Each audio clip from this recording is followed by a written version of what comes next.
Bismillahirrahmanirrahim. Bihamdi. Assalamualaikum warahmatullahi wabarakatuh. Waalaikumsalam warahmatullahi wabarakatuh. Alhamdulillahirabbil alamin. Nahmaduhu wa nasta'in wa nastaghfiruh wa na'udzu billahi min syururi anfusina wa min sayyiati a'malina. May yahdihillahu fala mudhillalah wa may yudlilhu fala hadiyalah. Allahumma shalli wa sallim ala hadzal nabiyil karim wa ala alihi wa sahbihi wa man ittaba'a dinahu ila yaumiddin. Apa kabar ibu-ibu semua? Alhamdulillah. Nah, syukur kita panjatkan kepada Allah Subhanahu wa taala yang mengankan pertemuan ini terlaksana pada hari ini dan kita bisa memanfaatkan maksimal mungkin untuk meningkatkan keterampilan kita, keterampilan membaca bahasa Arab.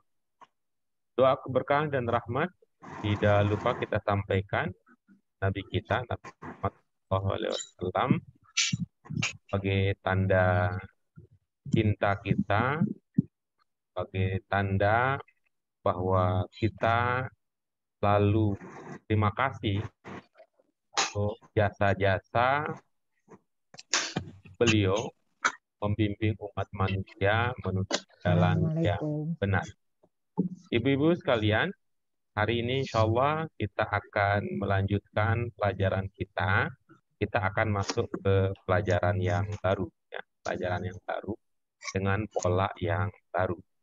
Namun sebelum kita masuk ke pelajaran baru, umpama ada pertanyaan yang tersisa yang belum sempat dikemukakan pada pelajaran sebelumnya, maka kami silakan terlebih dahulu kalian untuk menyampaikannya.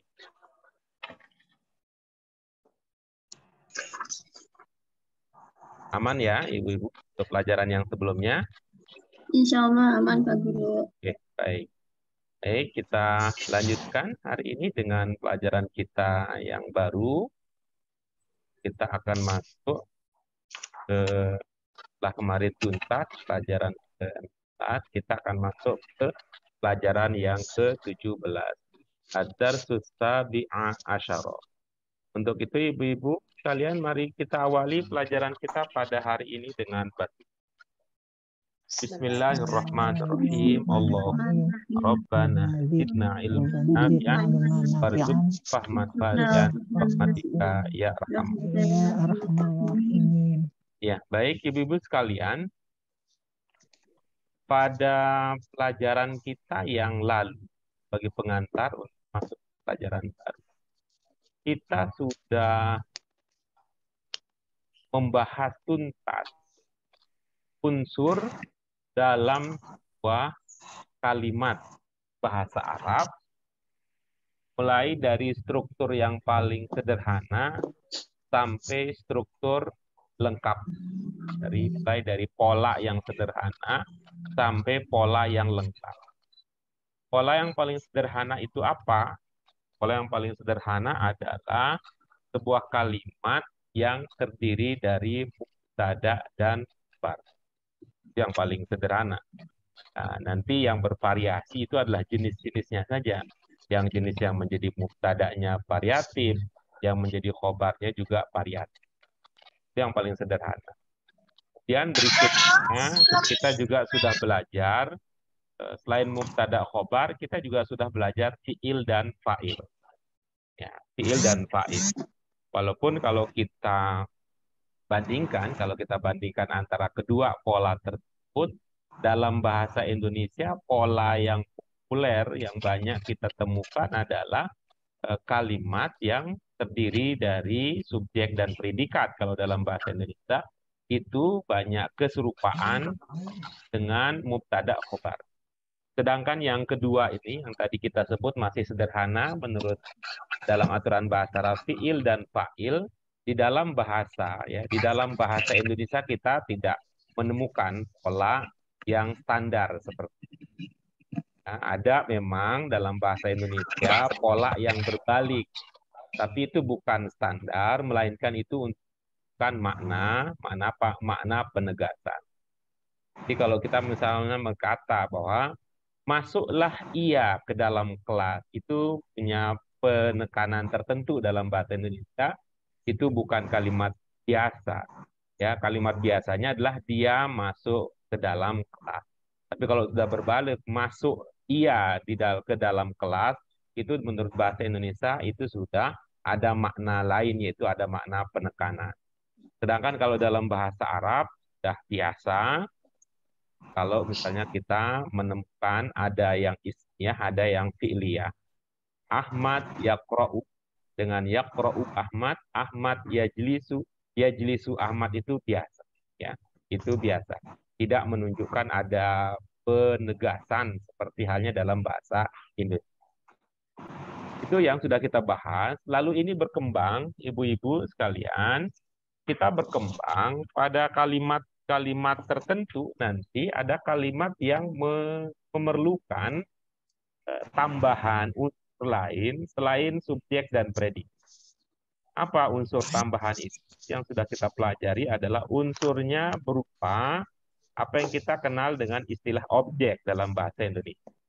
Jadi kita sudah belajar itu, ada subjek, ada predikat, atau objek. Itu kalau menggunakan kalimat yang kita sebut dengan jumlahnya jumlah ismiyah, atau pola kalimatnya akan menjadi fi'il, fa'il, maf'ul bih. Kalau itu jumlahnya, kalimatnya itu terdiri dari fi'il dan fa'il. Kita diistilahkan dalam bahasa Arab dengan jumlah fi'liyah. Jadi ada mubtada, ada khobar, ada maf'ul bih, dan ada fi'il, fa'il, ada maf'ul.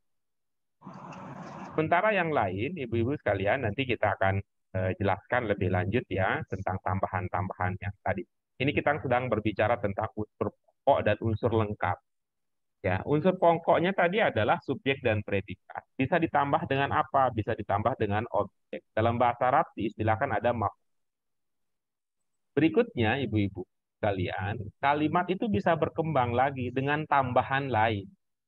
Tambahan lain berupa apa? Kita sebut dengan dalam bahasa Indonesia dengan keterangan. Jadi ada subjek, ada predikat, ada objek, dan ada keterangan. Nah, itulah dia, ibu-ibu sekalian, yang kita sebut dengan unsur lengkap. Ya, kita sebut dengan unsur lengkap. Ada subjek, ada predikat, ada objek, ada keterangan. Nah, ada keterangan. Dalam bahasa Arab, keterangan itu ada variasinya. Ya. Dalam bahasa Indonesia juga ada variasinya. Yang sudah kita pelajari pada pelajaran-pelajaran kita sebelumnya adalah ada keterangan tempat, ya, ada keterangan tempat, kemudian yang terakhir adalah keterangan waktu. Ya, ada keterangan tempat, ada keterangan waktu.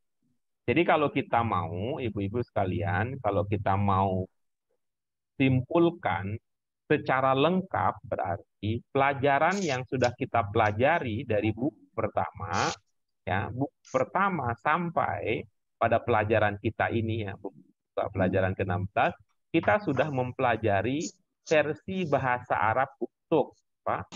Subjek, predikat, objek, keterangan tempat, dan keterangan waktu. Pak, diulangi ibu-ibu kalian. Subjek, predikat, keterangan tempat, keterangan keterangan waktu. Lupa objeknya belum kedengeran. Oh iya, Oh iya, objek. objek. Objek. Subjek, Objek. Jadi predikat, ini 5. objek. Gitu ya. Jadi sekarang kita Keterangan udah nih, tempat. kita anggap udah lengkap nih dengan genggaman tangan. Jadi kita baru belajar sebelah tangan nih. Belum berapa? Sebelah tangan. Apa sebelah tangannya? Subjek, predikat, objek, keterangan tempat, keterangan waktu. Keterangan waktu.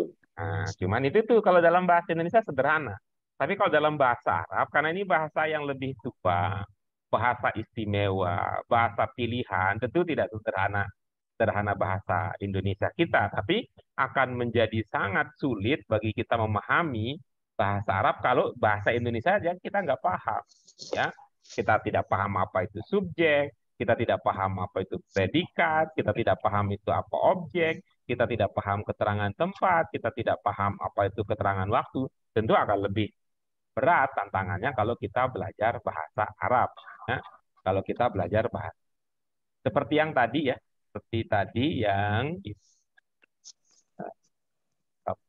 kalian dapat dengarkan bahwa untuk versi bahasa Arab, ya, subjek predikat itu bisa hadir dalam bentuk, dalam wujud mubtada khobar, bisa juga hadir dalam bentuk fiil fa'il. Ya. Kemudian untuk objek dalam bahasa Arab apa istilahnya? Maf'ul bih. Maf'ul bih. Nah, itu kan istilahnya saja ya, maf'ul bih dengan beberapa ketentuan ya, ada beberapa ketentuan termasuk di dalamnya, mudah-mudahan Ibu sekalian ingat bahwa maf'ul bih itu cara membacanya seperti apa. Mubtada itu cara membacanya bagaimana, khobar itu cara membacanya seperti apa, fa'il itu cara membacanya seperti apa, fi'il itu bagaimana gitu ya. Fi'il itu bagaimana. Fi'il mudhari sudah kita pelajari. Itu bagaimana penandanya kalau subjeknya ini, kalau pelakunya ini. Itu menjadi dinamika dalam memahami bahasa. Itu maf'ul bih. Lalu berikutnya ibu-ibu sekalian mudah ingat bahwa untuk keterangan tempat dalam bahasa Arab itu bisa dihadirkan dengan dua. Nah, dua hal, yaitu yang pertama yang kita pelajari dulu. Untuk keterangan tempat bisa dengan jar, majrur. Ya. Bisa dengan apa? Jar, majrur. Itu juga untuk menjelaskan atau menerangkan tentang tempat. Ya. Yang kedua bisa dengan zorof makan. Ya, zorof makan. Kalau tadi dengan jar majrur, yang ini zorof makan. Sering juga digunakan istilah praktisnya zorof mazruf. Ya, zorof mazruf. Itu dia yang keempat. Ya, itu yang keempat. Lalu yang terakhir yang kita kenali melalui pelajaran kita yang ke-16 terutama itu tentang zorof zaman. Ya, zorof zaman. Dengan demikian ibu-ibu sekalian, ini kalau mau mengevaluasi diri, maka ciri kita sukses belajar sampai pelajaran ke-16 adalah kita bisa mengenali sebuah kalimat dalam bahasa Arab. Apa istilahnya untuk kalimat dalam bahasa Arab? Jumlah ya. Kita sudah mengenali jumlah dalam bahasa Arab itu yang terdiri dari ya, jumlah ismiyah, jumlah fi'liyah, yang di situ ada maf'ul bihnya, yang itu ada jar majrurnya, di situ ada zorof makannya, kemudian dilengkapi juga dengan zorof zaman. Itulah dia ibu-ibu sekalian, materi penting yang kita pelajari pada pelajaran-pelajaran kita yang sudah lalu. Tentunya kita tidak lupa untuk mengatakan bahwa semua yang kita pelajari itu akan bisa kita pahami secara maksimal kalau kita memiliki perbendaharaan kosakata yang memadai. Ya, perbendaharaan kosakata yang memadai. Karena secara konseptual yang disebut dengan subjek itu bahasa Indonesia juga ada. Ya, kalau kita tahu mana itu subjek, kira-kira kita akan terbantu mengenal mubtada. Kalau kita tahu artinya, kita akan tahu mana yang berposisi sebagai predikat, sebagai khobar, ya, sebagai fiil, sebagai fiilnya. Nah, kalau kita udah tahu, paham makna kosakata, kita akan terbantu untuk mengenali objek yang kita sebut dengan maf'ul bih dalam bahasa. Itu juga tadi. Baik, sampai di situ.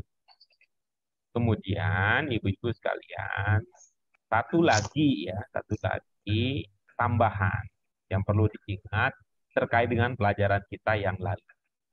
Apa itu?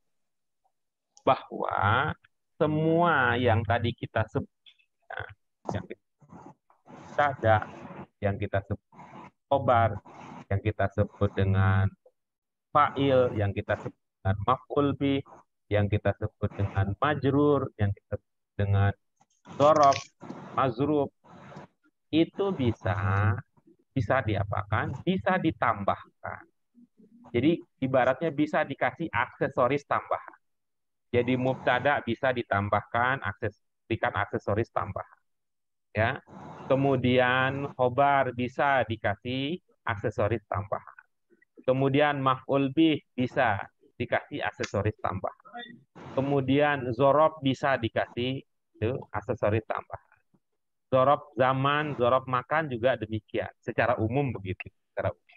Kita ingin istilahkan ini sebagai aksesoris tambah. Apa aksesoris tambah? Itu ada dua yang pokok aksesoris tambahan. Yang pertama adalah aksesoris tambahannya itu disebut dengan naat. Ya, disebut dengan naat. Nah, yang kedua disebut dengan mudhof ilaih. Apa yang pertama, ibu-ibu sekalian? Sama naat.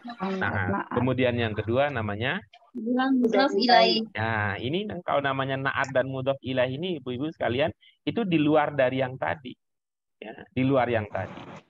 Di luar dari mubtada, di luar dari khobar, di luar dari maf'ul bih, di luar dari zorob zaman, di luar dari zorob makan. Dalam arti bahwa tidak ada naat masih bisa dipahami kalimatnya.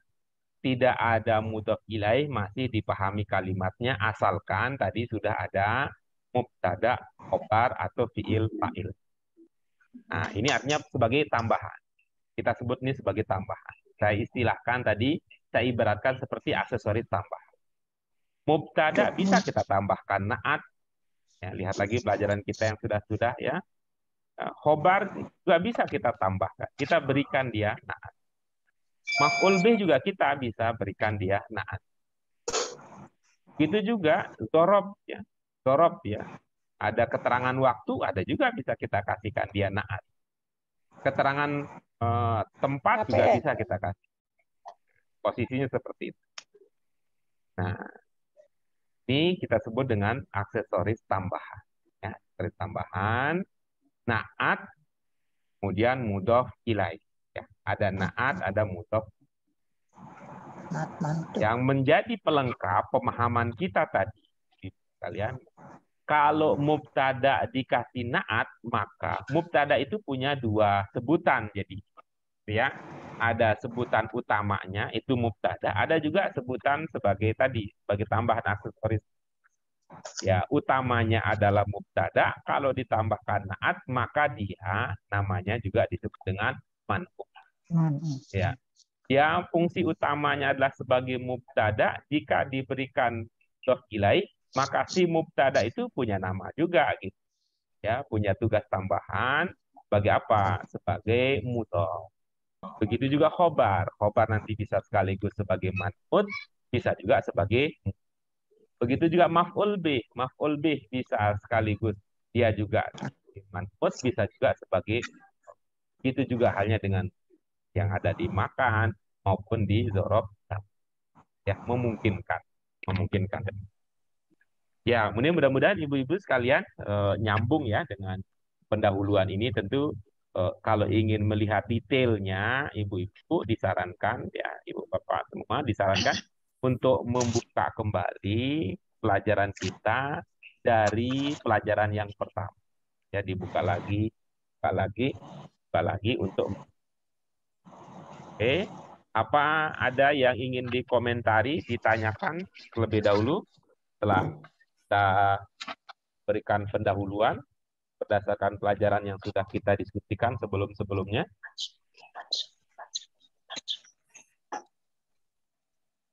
Pak. Ya, silakan. Kita dibilang mubtada ada dua sebutan. Mubtada, satu lagi mansub. Bukan, Ibu. Bukan. Apa? Bukan. Maksudnya apa? Salah. Bukan. Saya tuliskan ya. Perjelas pemahaman.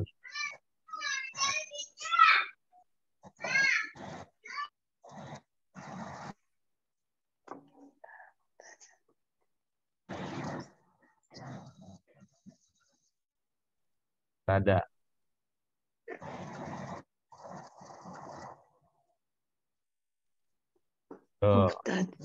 Ini pokok ini. Ini bisa diberikan aksesoris tambahan. Itu juga halnya yang lainnya. maf'ul bih,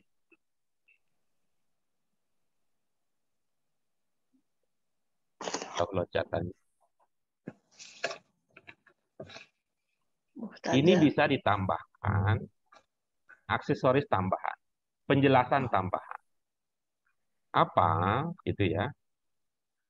Yang sudah kita pelajari ini bahwa mubtada itu bisa ditambahkan naat, Nah, mubtada itu bisa ditambahkan mudhof ilaih. Ya, jika buka pelajaran kita yang lalu-lalu akan ketemu itu ya, akan ketemu. Ada naat, ada mudhof. ada mudhof. Ini tambahannya. Artinya apa? Kita bilang tambahan. Ini bisa ada, bisa tidak. Tergantung kepada kebutuhan. Tergantung pada konteks komunikasinya. Naat, mudhof ilaih.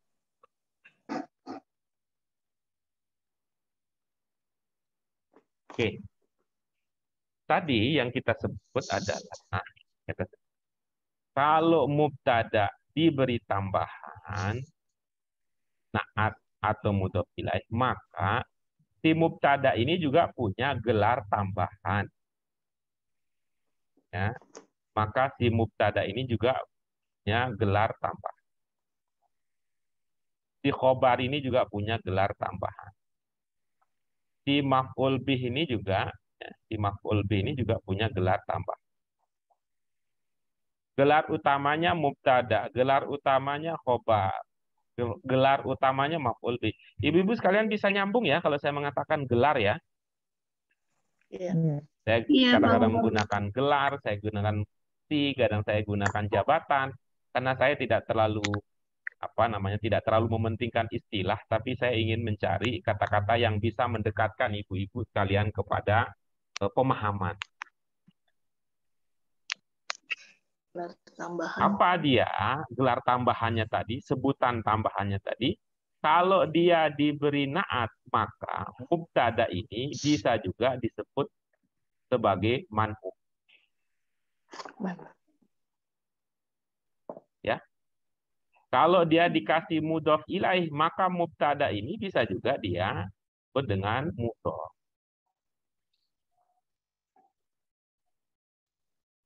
Maka disebut dengan man'ut naat mudhof ilaih. Nah, gitu ya. Oke. Man'ut naat mudhof. Ini ya Bu Yanti yang tadi yang saya sebut. Iya. Naat, manhub naat, mudhof ilaih. Iya. Iya. Nah, ini yang di tengah ini dalam bahasa Indonesia ini kalimat ya. Kalimat. Tapi kalau yang gelar tambahan tadi ini ya, gelar tambahan itu dalam bahasa Indonesia itu semacam frase namanya. Mudah-mudahan ibu-ibu kalau saya sebut frase bukannya menjadi bingung ya, tapi menjadi tambah pemahaman. Bahwa kalau ini yang pokok tadi mubtada, khobar, maf'ul bih, kemudian zorob makan, zorob zaman, itu kita bicara soal kalimat. Ya, kita sedang bicara soal kalimat. Bahasa Indonesia itu jumlah kalau bahasa Arab. Tapi kalau kita mengatakan man'ut, naat, mudhof ilaih itu kita tidak sedang bicara soal kalimat, tapi kita sedang bicara tentang frase ya. Dalam istilah tata bahasa Indonesia.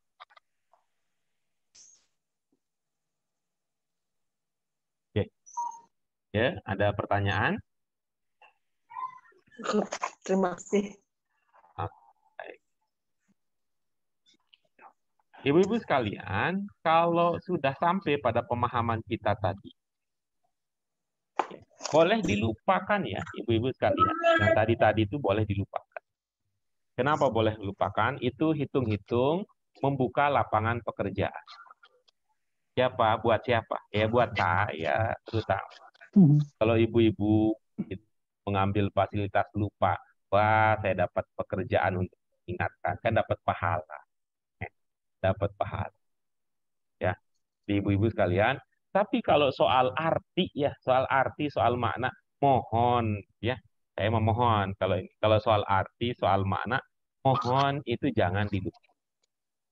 Ya.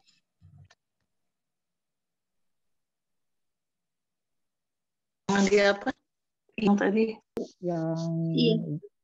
yang Ya, gimana, zob Bu Nuri? ada naatnya, zob zaman Iya. ada naatnya, atau zob zaman ada mudhof ilaih. Kira-kira contohnya apa yang mudhof ilaih ya Pak Guru? Ya, Kalau yang jadi zaman yang pertama tadi saya katakan apa? Yang saya katakan tadi adalah itu secara umum ya, secara umum. Nah, kalau kita ingin bicara secara kasus per kasus, kita harus bicara lebih lanjut lagi. Nah, contohnya seperti apa? Yang pada pelajaran kita yang sebelumnya ya, pelajaran kita yang sebelumnya, ini adalah contoh. oh iya masal yaumi ya, Betul tuh. mudhof Ini ilaih adalah contoh tambahan. zorob zaman yang diberikan Mudhof ilaih. mudhof ilaih. Mudhof ilaih. Kalau Iya, yang berarti seperti tambah kalau tambahannya itunya Maf'ul itu bih. naat. Kalau ini kan maf'ul bih, yang naat mesti seperti pagi yang cerah gitu ya Pak Iya, Guru. Ini bisa. bahasa Arab. Sobahan mubakiron. Sobahan mubakiron. Sobahan mubakiron. Oh iya. Sifat ya, mubakiron. Iya. Oh iya, baik Pak Guru. Baik, itu dia. Kalau sudah, maka mari kita lihat ya. Mari kita lihat pelajaran kita yang ke-7. Ya, pelajaran kita yang ke-7. Ibu-ibu sekalian, yang menjadi objek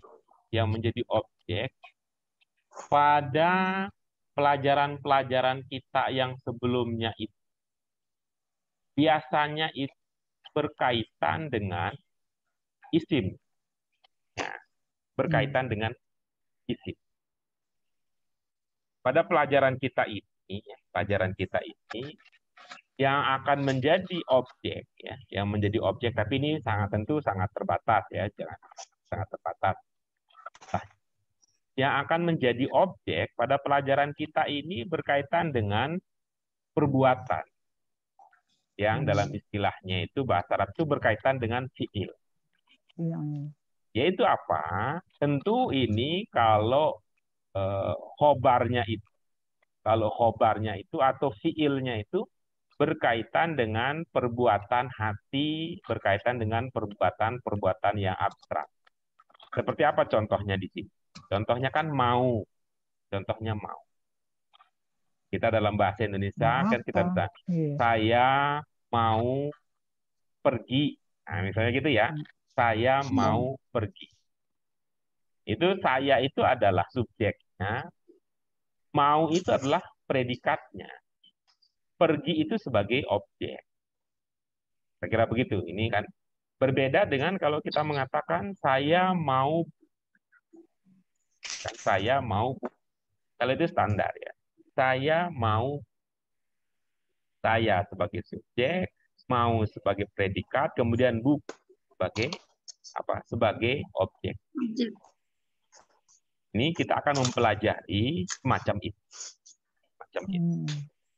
Contoh kalimat yang akan menjadi patokan utama kita adalah judul di pelajaran yang ke-17 ini adalah Al-waladu yuridu an yaqra'al Qur'an. Al-waladu yuridu an yaqra'al Qur'an. Mari kita lihat ya. Kalimat ini sudah mulai melangkah ke kalimat yang lebih kompleks dari yang lalu-lalu. Lebih kompleks. Karena itu ibu-ibu sekalian, ini kita belajar itu bisa diumpamakan seperti kita sedang mengisi sebuah puzzle. Puzzle itu artinya apa?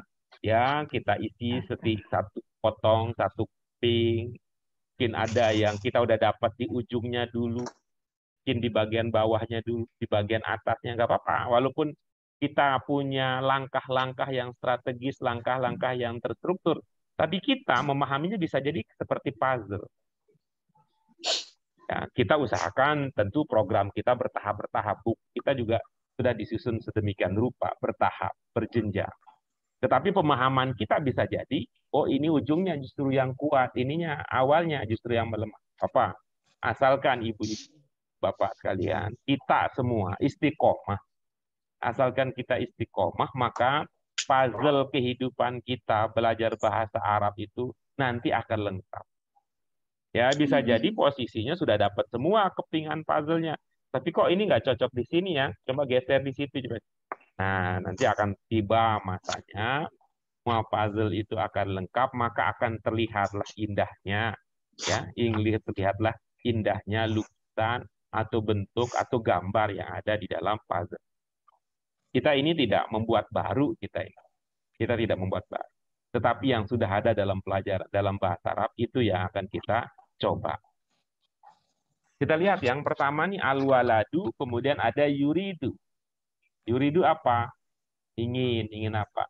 Ingin membaca. Tapi di situ sebenarnya ya, ingin membaca nanti tergantung berikutnya.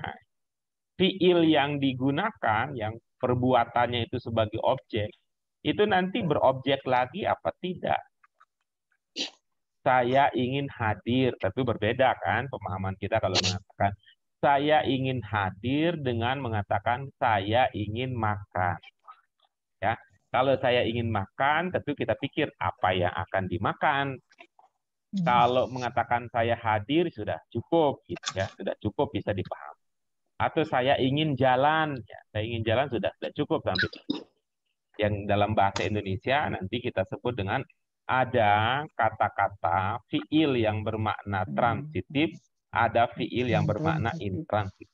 Istilah lainnya adalah ada fiil yang berobjek, ada yang tidak berobjek. Jika fiilnya berobjek, maka lengkapilah dengan maf'ul bihnya. Jika fiilnya tidak berobjek, maka tidak perlu ada maf'ul bih. Nah, walaupun fiilnya berobjek pun ya sekalipun dia berobjek, ya maf'ul bih tidak selalu muncul, disebut ya tidak selalu, karena bisa jadi karena sudah dipahami dari konteksnya, dia tidak dimunculkan kembali.